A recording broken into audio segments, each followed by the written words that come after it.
कि दुनिया में जितने भी लोग पैदा होते हैं उसमें प्रकृति ने कुछ इस ढंग से पैदा करती है कि हर आदमी का अपना एक ड्यूटी हिस्सा बनकर आता है इस धरती में।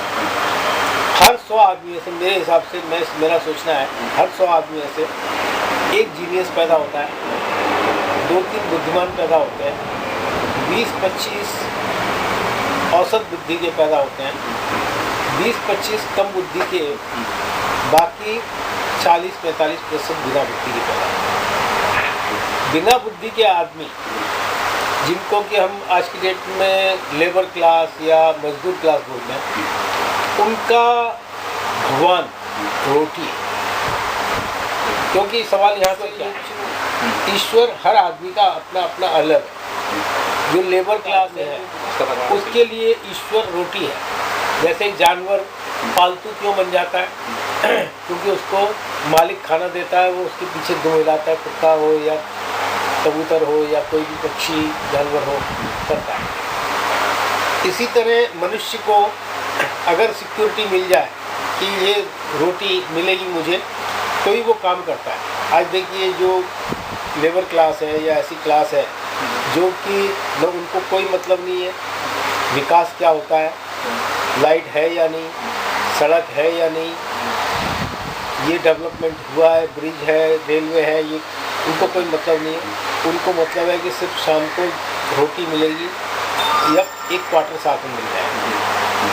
तो वो अगर मिलता है वो उसी की वजह से वो काम करता है।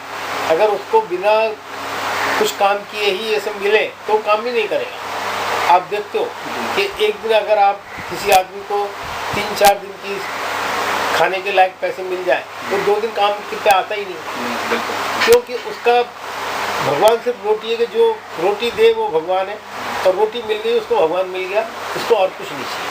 उस दिन का उसका भगवान हो गया, उसको प्रतिदिन नया भगवान चाहिए, नई रोटी चाहिए। उसके ऊपर आप आइए कम बुद्धि। कम बुद्धि के लोगों के सपने छोटे होते हैं। वो लोग सोचते हैं हे भगवान मेरी शादी हो जाए, हे भगवान मेरे को नौकरी मिल जाए, मेरे बच्चे को स्कूल में दाखिला मिल जाए, मेरा बच्चा पढ़ के कलेक्टर बन जाए या ऐसा हो जाए। तो उनकी सोच में जो उनके छोटे छोटे सपने हैं, उन छोटे छोटे सपनों के साथ जीना, तो उनका भगवान वो जो उनके सपने पूरे करने का वचन देता है या जो सपने उनको दिखाता है और सपने हकीकत में कन्वर्ट कर सकता है, ऐसा उनको लगता है, वही उनके लिए भगवान है। अब आ जाइए कि साधारण बुद्धि के लोग, साधारण बुद्धि के लोग जिसको कि हम यहाँ मध्यम वर्ग बोलते हैं भारत देश में, उनका भगवान ऐसा है जो कि मंदिरों में, मस्जिदों में, गुरुद्वारों में, चर्च में बसता है। वो हमेशा 2 राहें पे खड़े हुए। एक तरफ उनका भगवान उन्होंने बनाया है कि जो उनकी मुसीबतें, जो उनके सवाल, उनके जो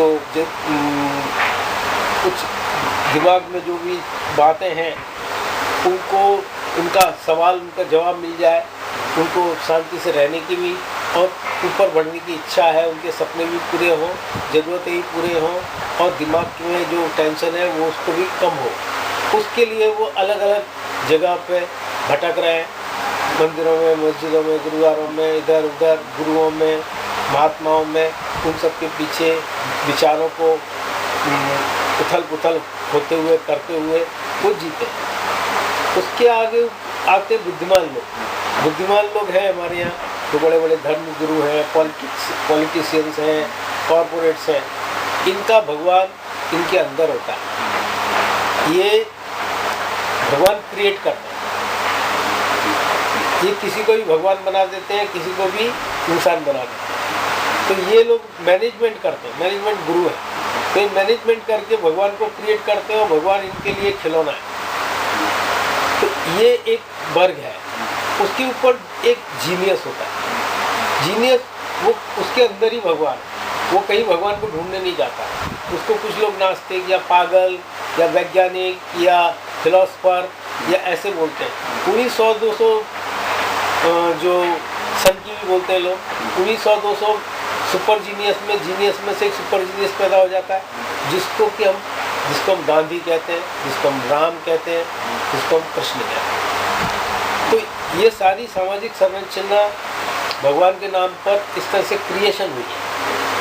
एक एवरेज 100 में से सर कितनी, मतलब 100 में से कितनी वो जाती बताया ना शुरू में, 100 में से 40 नागरिक बुद्धि ओवर 100 में से मैंने बताया ना। हाँ। कि 100 में से एक जीनियस पैदा होता है, 2-3 बुद्धिमान, 20 से 25 साधारण बुद्धि के, 20 से 25 कम बुद्धि के, बाकी के बिना बुद्धि के आदमी का भगवान रोटी में, उसके ऊपर जो भगवान है वो रोटी कपड़ा मकान में है।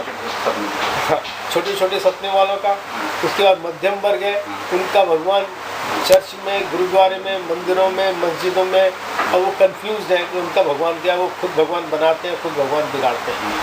उसके आगे आते हैं बुद्धिमान जो है वो भगवान क्रिएट करते हैं और भगवान नए भगवान पैदा करते हैं, और इस तरह से वो हैंड कैश करते हैं, लोगों को सपने दिखाते हैं, और सपने दिखा के उनके सपनों का हल भी करने की कोशिश करते हैं, और सपनों को एक्सप्लॉइट भी करते हैं। वो बुद्धिमान होता है। उसके ऊपर आते हैं जीनियस वो खुद इतना अंतर्मुखी होता है कि उसके अंदर ही भगवान, वो भगवान को कहीं बाहर ढूंढने नहीं जाता, वो अपने अंदर ही सोचता रहता है, अपने अंदर के भगवान को जगाने की कोशिश करता है।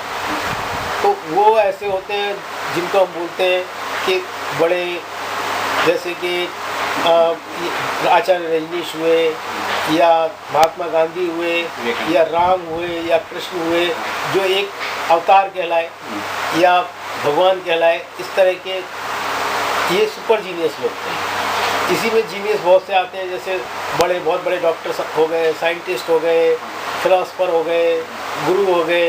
ये लोग प्रवचनों से लाखों लोगों को प्रभावित करते हैं, लाखों लोग इनके फॉलोअर हो जाते हैं, इनकी एक आवाज़ के ऊपर उठ खड़े होते हैं। ये जो है वो जीनियस हो गए। इस तरह से समाज की संरचना हुई है, और आगे भी सदियों से ऐसा ही चलता है।